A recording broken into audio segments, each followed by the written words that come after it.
Don't talk about your profit when you're planning. Talk about how do we maintain speed? How do we keep our service levels where they are? Does that fit in the plan? Then, once you decide it fits in the plan, then you find out a way to make it profitable.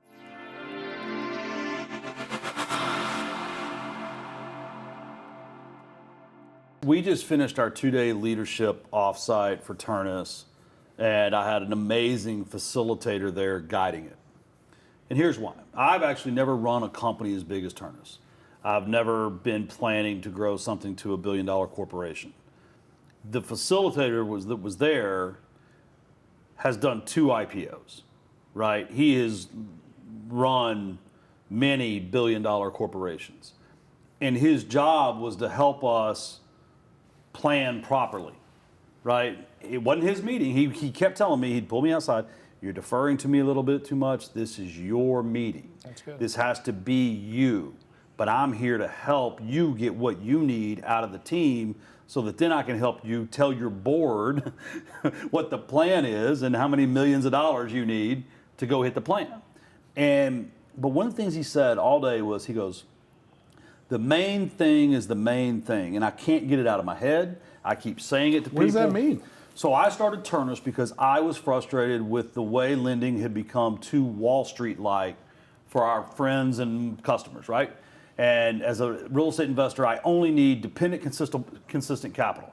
I don't need cheap capital. I'm trained to ask for cheap capital because that's the only way I know how to measure what I feel, right? But what I really just need is, do you have the money, and will you show up with money the way you said you would when you said? Because, as you know, from our days working in the house buying business together, when the house buyer doesn't close, it's not the house buyer only that you're screwing. It's the title company that worked the tail off. It's the realtor that worked the tail off.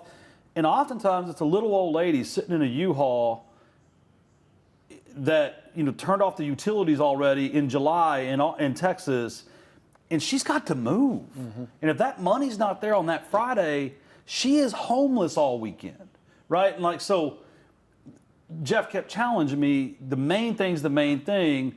Don't talk about your profit when you're planning. Talk about how do we maintain speed? How do we keep our service levels where they are? Does that fit in the plan? Then, once you decide it fits in the plan, then you find out a way to make it profitable. So he started doing this so he could have time with his kids. He started doing this so that he could, have consistency. He started doing this so he could own his own future. You can't give all that up just because you heard a neat thing, right? So he's keeping the main thing the main thing. He's taking on bite-sized chunks so that he still has free time. He chose to fly up this morning. That means he got to see his family before he left this morning, right? It's a big thing, right? Yeah. It's the main thing. So, you're probably gonna get very tired of me telling people this, but I think if you keep the main thing, your business is wildly more successful because that's where your passion lies. And on that, I think, again, not to, talk about the entire industry. This is where we stop talking about real estate. No, but it's just I've done a lot of events. Tim has done a lot of events. I'm sure you've been to a lot of events. And there's always a shiny new object effect when it comes to real estate investors. Yeah. And so the fact that you've been in this lane since 2012, and even though there's a little bit of variation or whatever, but you're still there, versus the typical evolution is I wholesale real estate or single family, then I flip single family, and now I'm a multifamily investor because Brad Sumrock got me at an event. Yeah, I mean, what's funny, to the main thing, like that comment, it's been nothing but RV and mobile. I own some triple net buildings. The only triple net building I own, I bought because I wanted the land behind it because it was attached to my RV park. And so now that building pays me $10,000 a month, but I just put I only had room to put 7 lots, and those 7 lots pay me almost as much as that entire building pays me. So now I'm looking at just dozing the whole building.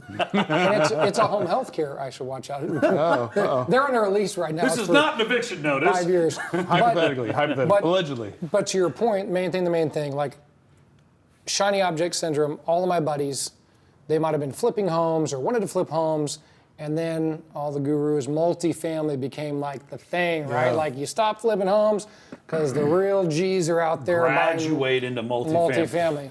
So when everybody was doing that, I just stayed my course, right? Because I understand, that's since I've done the business from the inside out, since I've cut the trees, I've changed the breakers, I mowed the grass, I know the business just as good. I might not be the biggest guy out there, but I know the business just as well as anybody else out there because I've done every single level of it, and I've done it for 13 years.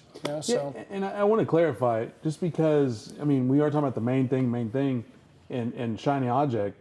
What I'm referring to that is like when people completely change their entire focus. I do think it's important to have a diversified portfolio. Having a triple net building, having a multifamily interest, having stock in Tesla or whatever. I'm not in real estate, or I'm not an investor, or whatever I'm not a whatever advisor. Thank you.